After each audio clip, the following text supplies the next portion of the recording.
went on a date with this girl, and throughout the entire evening, she was like trying to imply that I was bi and trying to imply that if we could get like another man involved.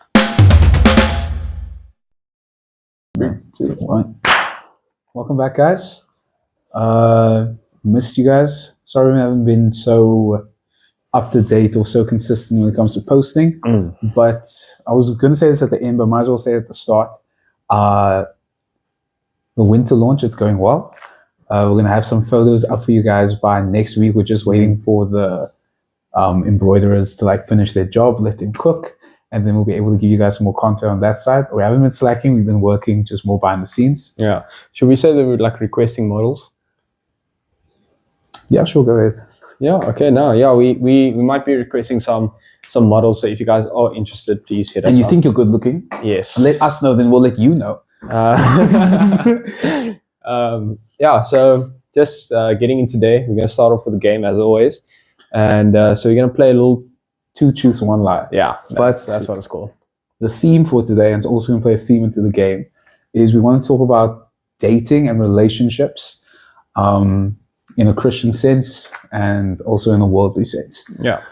So the game, 2 truths, 1 lie, we're both going to tell 3 stories, 3 dating stories, and you guys are more than welcome to play along as well. Obviously, 2 of them are going to be a truthful one and one's going to be a lie.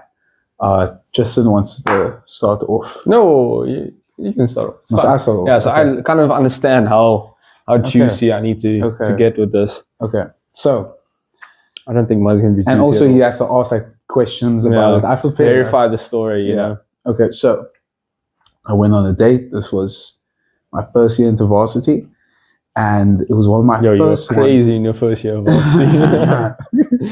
And I saw that big glow up. That's why. And then this date, it was complete silence. We went to go watch a movie, and then from there we had dinner. But the thing is, it was one of those things where we spoke for like 3 months, like online, and then also because I was like fresh in the scene, it was just like, I think I asked like how her food was and what she does for work, and that was it. I didn't say anything else. All right. Okay. Other one was I was on a date with a girl, and then this is also going into her telling the whole night about how her love language is like physical touch. And then I think it was like multiple times throughout the evening where she tried to like put her head on my shoulder, and I like violently like shrugged it off.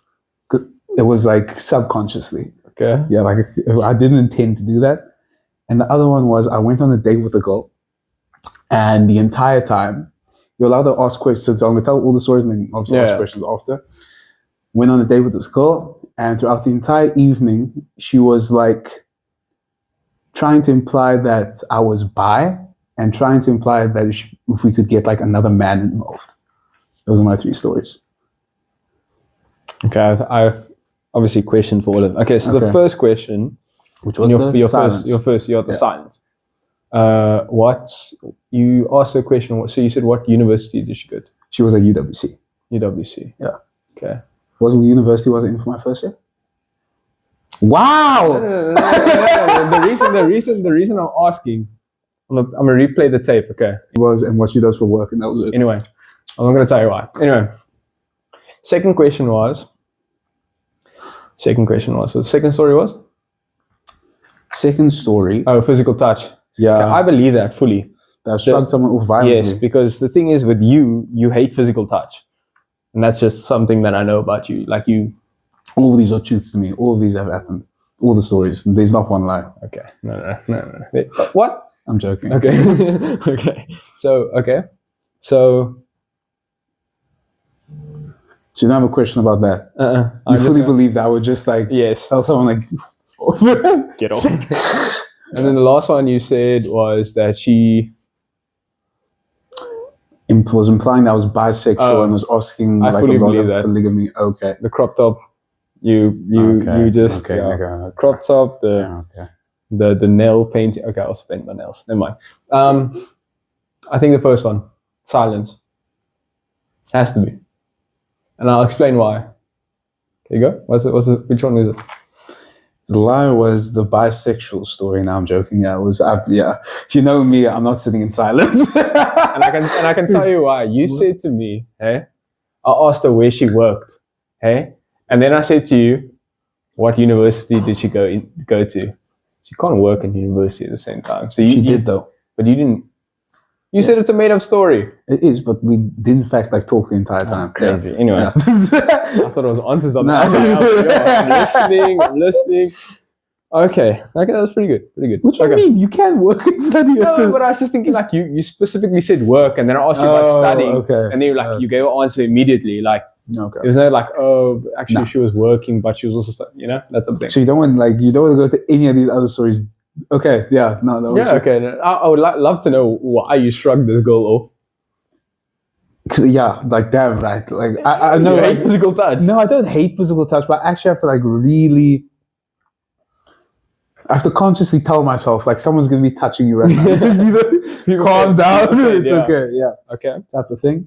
And then that was so like crazy. No, literally, it was the thing with the girl who thought I was bi. She was just batshit, bro. Like, nah. Like, because, like, I dressed nice. And, like, this was this year. And because I had, like, a butterfly tattoo, like, that meant, like, or something. She was basically, like, implying some stuff, like, the entire night. Who's this chick? You can bleep it out. Huh? Who's this chick? You're going to bleep it out. Like, you have to mute me. Yeah, put your hand for me. You will know. Oh, okay. I don't know. Thank you. You just said, I don't know. No, okay. And then she literally... The question she was asking was like, I've never been with like a bi guy. I'd love to. You still haven't. I'm not bi. And she was like asking about like crazy, like basically implying multiple partners in a bed. I didn't know the girl. She was like this when we started talking. Needless to say, we never spoke again. I can imagine. Yeah, frank. Yeah, this year. Yeah, crazy. It must have been like pretty recent. It was. January. Okay, January. Yeah. Okay. That's crazy. Okay, now let me hear your stories. Okay, so my 3... Chat, do you think I'm bisexual? Okay. Anyway. Only for me. Anyway. Okay. So, my first story. Okay. This girl, I was chatting to her for a bit, and what happened was that like we were chatting long enough that, we would like know each other's parents type of thing. Okay. And the thing is, she, for some reason, never wanted to be like inside my house. Okay. She would never want to be inside my house, and like she always wanted to be outside. Okay.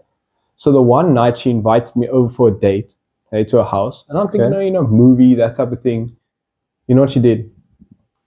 She pulled me up to the roof. We sat on the roof the whole night.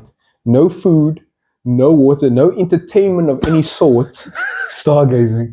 Just looking at, and I have nothing to talk to. Like, I have nothing to talk about with this girl. Like, it was such a dead conversation. And we just sat there for probably more than an hour.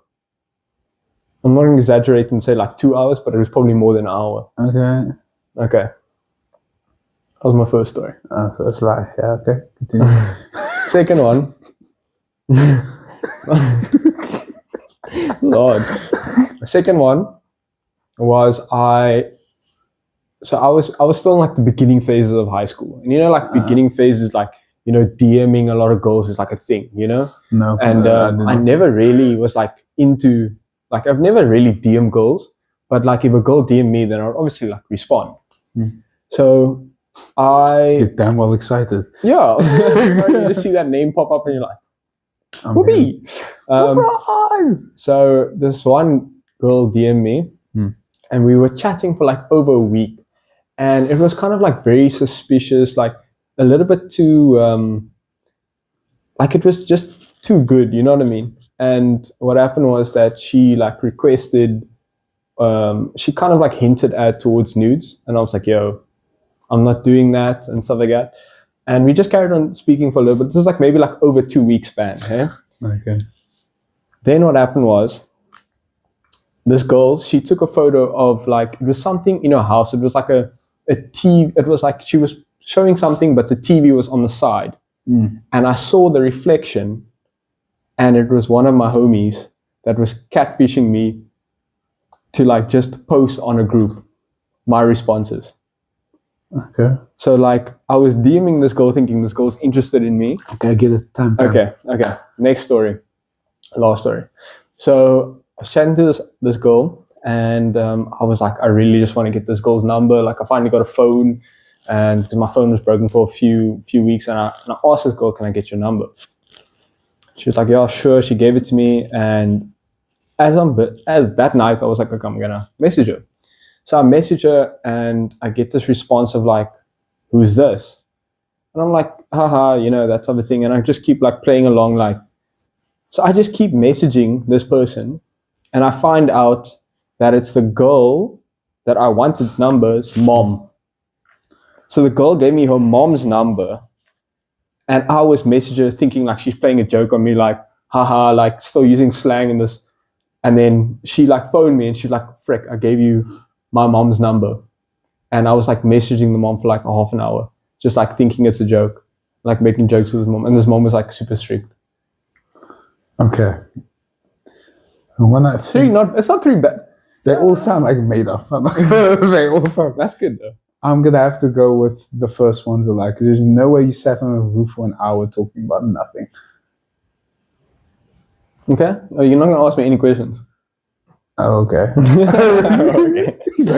He's like, I know you're right, but please. It's a little interesting. Okay. Questions I have. Who was the friend? It was my friend. That was gonna send your nudes to the boys. I still follow his fake account now, to this day. You can go look on my Instagram. What was the girl's name on the balcony? I can't say that. No, you can't say that. I can't say that. You can't say that. It's a made-up name. And then the third one? On the balcony? What do you mean balcony? The roof. Okay. Can you say her name? No. And then the third one, I know you lie, man. Your eyes do this thing. And then the third one, I don't even care. The first one's the lie. You're wrong. There's a second story with the homie. But I thought that was so weird, but like, yeah, it actually happened, not to me, but it happened. He did that. No, that same friend. You can't. No, exactly. But you can't do that. The same friend did that to someone else. So you just you literally told me a true story, but just inserted your name there. No. I basically, I added my own details. There was no reflection and that type of thing, that type of, he was literally just catfishing guys to like blackmail them. What was his brother's name? You weird, nigga. All right, Fred. That's weird as shit. What the hell? Honestly, true story, bro. And I still follow his fake account because he's like, yo, show me this fake account after the podcast. He's like, he literally said to me, yo, follow this account so it looks more real. I'm trying to catfish this guy. What the hell? Yeah. And then the third story is actually... He's demented. His brother's actually demented. My third story is actually Chloe, my girlfriend, and I was messaging her mom. And you know how strict her mom is. Yeah, I thought that. No. So anyway, so that's my two tricks. That was pretty good, eh? No, it was pretty good. Okay. I'm glad my story for at least a little bit juicy. Yo, I was wrecking my brain. I couldn't make up anything. Anyway. That second one, yeah, you were like chatting so much. But it's just like, when you told me your friend's name, it was just like, okay. Anyway. Okay. That's so weird. Okay, anyway. So now, okay, this whole thing baited you into to talk about. That's what the games are for. We want to talk about... It's time to play the game. Dating. It's time to play the game. Shout out, what's his name? Daddy Mark. I want to talk about dating as more of like a Christian in modern day times. Something that you guys have been wanting us to talk about for a while. And we just want to... We're first going to speak from like what we see from the world. Tristan, do you want to take the lead on that first? Like, this is obviously very difficult to say, and like Ethan and I still flipped a coin. Like, basically, what we were going to talk about is what a man should be in a relationship, and me, who lost the coin toss, what a woman should be in a relationship. There's no ways I'm going to be real controversial tonight. I'm telling you what a woman should be, and he's wearing a Kanye beanie. You gave it to me. This was before you went batshit. No, that's not true. That was in the middle. the middle of his Twitter rant. Before I bought this beanie. I got it before his wife went naked. Okay, that was crazy. You saw that coming. Come on. No, I did not. Okay, you kick it off. Save the woman for the end. So basically, just what we want to go into. It's just like how, like Ethan said, what's happening currently in the world. That, you know, a lot of the times, especially with women and men, they kind of see this thing of like, men always think, you know, I must be the provider. I must look after my family. All this pride and all these things that you hold, and then you get the woman, where it's not all the cases, and it's just something that I've seen recently, where it's not wrong, but it's like where women say like they can do everything alone, where this is not necessarily the case. Where I feel like in a godly relationship, you know, both parts should work together to achieve the goals in a marriage or in a relationship. Where there's a lot of these days, it's like, oh, independent woman, or I must be a provider man type of thing. And yes, both is right. You know, you as a man, you should provide for your family. You should protect your family. You should respect your family. You should love your family. And you have a responsibility of a man. And then on the other hand, you see a woman that would want to, you know, take over certain roles from the men. And also, I know that sounds controversial. Careful. I know that sounds controversial. But what I'm trying to say is that you don't have to do it alone. There's no need for that. You know, you as a couple, you need to work together to complete your goals in life, and not see this thing of like, I'm a woman, I have to do it alone. You know, there's no need. You know, you can work together. Okay, I'm repeating myself a bit, but I feel like as a man, should I talk about like as a man what I think? Yeah, and then I'll go into what a woman. So as a man, I think, you know, you should have love for your family as well as your partner. You should have respect, and you obviously have a responsibility as a man to protect, make her feel safe as well. And then I feel like as a woman, there's obviously a lot of things that comes with a woman, but, you know, to also have that trust in yourself as well as your partner, as well as the respect you have for the partner, and also putting that, leaving certain responsibilities with the husband. You know, certain responsibilities are for women and certain are for men. You know what I mean? It's not. Yeah, but also I respect the woman that, like, if there is no father figure in the life, that they step up and take those positions. Yeah, of course. Like I feel like in the relationship, or in a especially as parents, you know, someone needs to do it. And if there's no one to do it, then yes, take up that role. Yeah. Even as a man, if you know there's no. So you are saying there are instances, there are circumstances, there are exceptions. Yes, of course. Yeah, of course. Yeah. Like just putting the Yeezy hat aside. Just yeah. So it's a very difficult conversation to talk about, because there's a lot of sensitivity in the world, and I mean, it's not unjust. You know what I mean? There's no reason to say like don't be sensitive about certain things. You know what I mean? There is, you know, every person feels differently, and it's hard not to say something, and say like almost. To think this way, or this has to be the role, this has to be. But according to the Bible, there are certain roles men and women have. Okay, so, now for me, I'm pulling out the Bible for this one. Okay, mine is Bible related. I will put a verse there. Just this is a verse. It has to be. Okay. Do you first want to finish your? No. Please. Okay, I'm going on now. Okay. For me, all right, I'm gonna bring up Proverbs for this one. Shout out Proverbs one time. All right.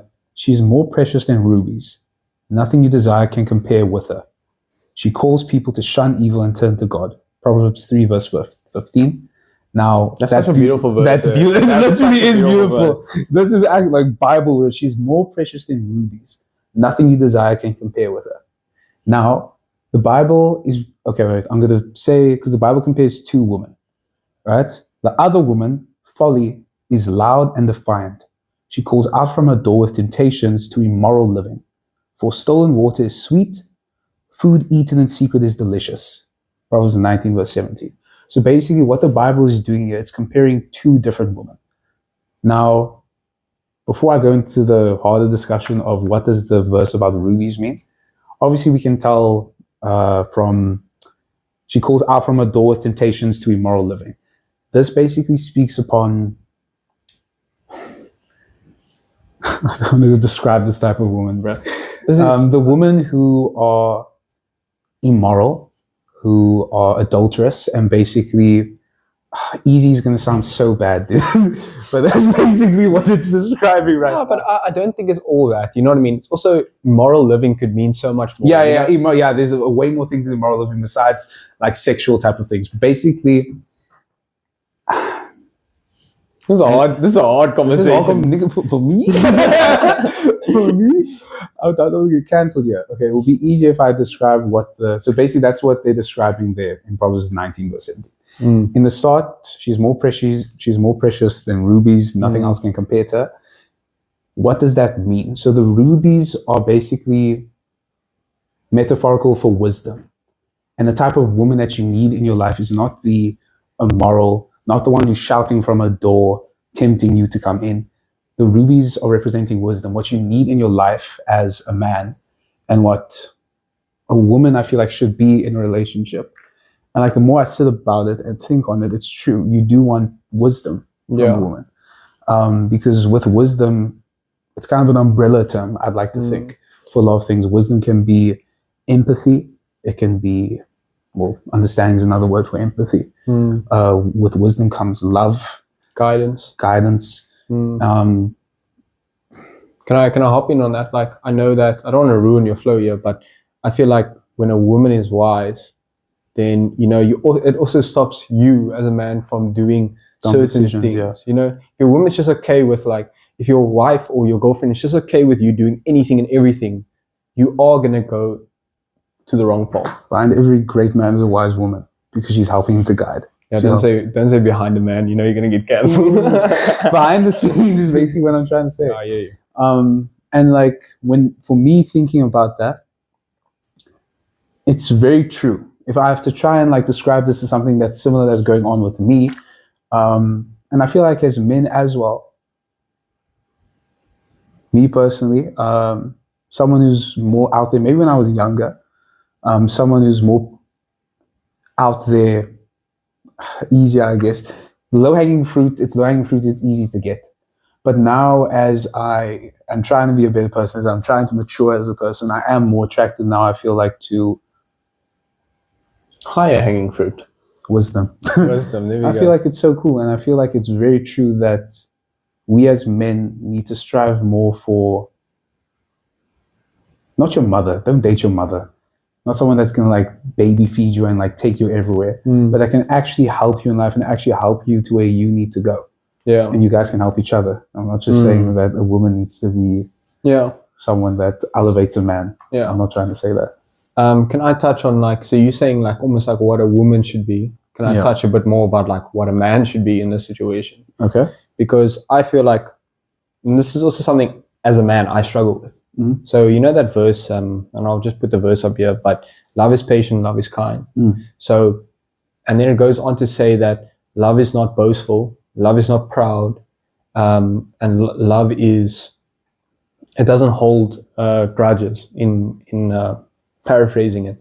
So that as a man, hey, a lot of men struggle with pride. Yeah. Every man struggles with pride. Yeah. Okay?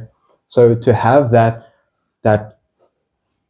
love for your woman, you need to get rid of your pride and get rid of your impatience, because that's something I struggle with a lot. You're quick to anger. Men in general are quick to anger and prideful. I get you. And as well as I'm extremely impatient, and that's something that I know I'm impatient. Even the women or the people that I love most in my life, you struggle with patience. I'm struggle with patience, and it's for some reason only them. It's only the people that I love the most that I'm impatient with. Everyone else in the world, I'm very patient with. I'm like, the only people, that sort of thing. But for some reason, that's something I struggle with. And as a man, I feel like that I need to work on. I need to be more kind, as well as don't hold grudges. Because the thing is, also in relationships, if you're holding grudges, you're never going to move past that. You're not even only holding that person, but you're also holding yourself back. Because you're going to have that hatred in your heart, or not hatred, but like that unforgiveness in your heart. You'll never move past that. Yeah. So I agree. So in summary, if I remember everything that you said, he needs to be a good leader. He needs to be responsible for his actions, not be quick to anger. and be trustworthy. Yeah. Okay. And and patient. That's something I want to highlight for myself. But I get it. Yeah, and then another thing that I wanted to speak about, like you spoke about the woman that calls you in, and stuff like that. The easy way. That's not necessarily always a woman in the relationship. You know what I mean? Porn. Basically. So there's a lot of things that can pull you away from having a loving relationship. There's a lot of people and a lot of testimonies that I've heard where fathers and husbands, they get this unrealistic expectation of marriage and a couple and your intimate life because of porn, and it literally breaks the family apart. I'm not going to get into too much detail, but there was a situation where the father, he expected unrealistic things from his wife because of porn, and he exposed his daughter to these things. And from there, he ended up leaving his wife to indulge in multiple people's sex, whatever you call that. Oh, orgy. Swingers. So basically, that's also another factor, and I know a lot of people struggle with that, and I think that that this is a huge part in every man's life. There's not one man that I know that has never struggled with that. No, 100%. Yeah. So and that also, shout out Josh. Crazy. So so that's also just another thing that can ruin a relationship. And a lot, I feel like nowadays in our time, there's a lot of things of open relationships where there's multiple partners involved, and there's this thing of like also I've seen like where couples will like indulge in like porn together to start like intimacy. And I think that is something that is so like, it actually sickens, it actually sickens me to be honest with you. And it's something that like I never want to see for any of my friends, any of my family, or that type of thing. So just to summarize that, this is our thoughts and what we know, like obviously referring back to the Bible. This is not necessarily something that you guys have to take to heart in terms of, just like, keep in mind. I'm not telling women what to be, but men, please guys, we are swallow your pride. Yes. Look for a woman that's wise, that can help guide you to where you need to be. You don't need to be so prideful that you have to be above someone. That's the woman you should strive to be. Just remember rubies. And you can just actually take that rubies line and maybe shoot it in like a DM or something like that. I was also thinking, I'm gonna send my girlfriend a message. You are my ruby. Oh my word. And remember, pictures coming soon. Thanks for watching, guys. Actually, no. I want to just before the podcast end, I want to hear embarrassing, or like, please submit for the next podcast stories. If you guys have like really embarrassing like relationship stories, and we would love to react to it on the podcast. All right. Thanks, guys.